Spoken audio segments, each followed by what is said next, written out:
Hey there, welcome to the Tea to Peep question of the week. We love hearing from you and taking your questions.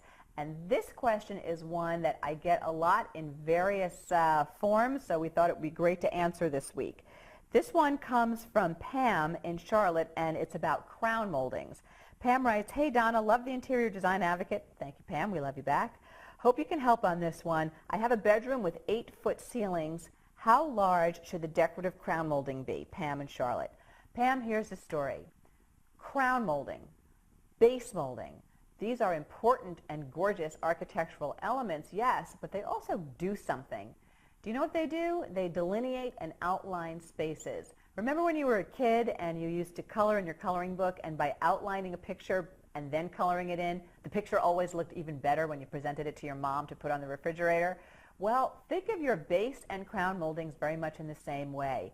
Making them beefy really elevates a space and makes it look a little more high-end as well. So in an 8-foot ceiling room, I never start out with a 3-inch crown molding. I always go for that 5-inch if budget will allow.